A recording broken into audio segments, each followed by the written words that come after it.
Yan po ang totoo mga par. Paano yan masolusyonan?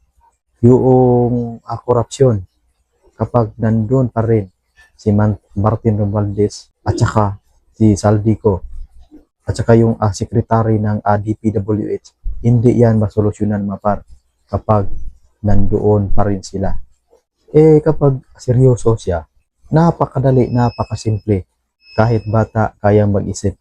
So, magandang araw po sa atin lahat. At lalong-lalo na sa mga tagapagsubaybay sa ating mga video at sa ating mga viewers na hindi pa nakapag-subscribe.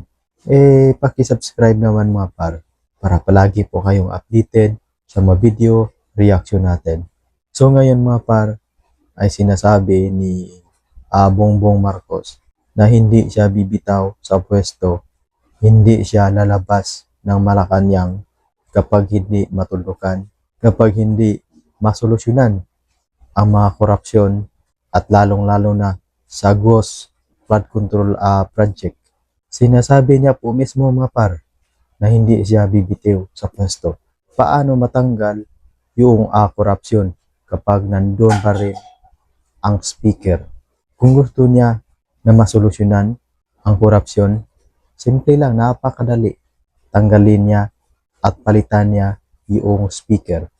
At tanggalin rin niya yung kasama ni speaker na congressman na isang kontraktor. Napakasimple, napakadali.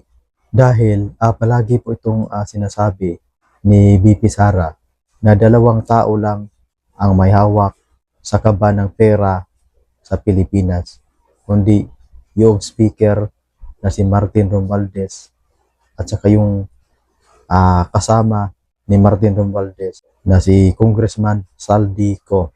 Yun lang. Kung gusto ni BBM na masolusyonan yung korupsyon.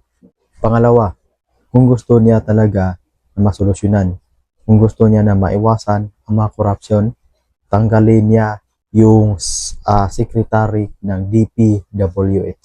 Napakasimple, napakadali. Maniwala lang ako kay Bongbong Marcos mga par kapag seryoso siya sa kanyang mga gawain, kung totoo siyang hinahabol niya yung mga korupsyon.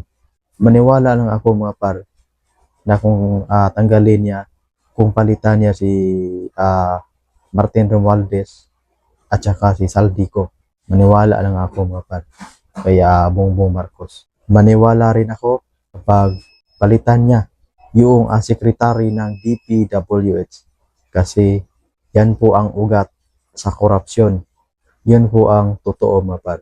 Paano yan masolusyonan yung korupsyon kapag nandun pa rin si Martin Romualdez at saka si Saldico at saka yung secretary ng DPWH, hindi yan masolusyonan mga par kapag nandoon pa rin sila. Kapag seryoso siya, napakadali, napakasimple. Kahit bata, kayang mag-isip. So, yun lang po mga par. At maraming salamat sa panonood po ninyo. At sa aking mga viewers na hindi pa nakapag-subscribe. Paki-subscribe naman mga par para palagi po kayong updated sa mga video reaction natin.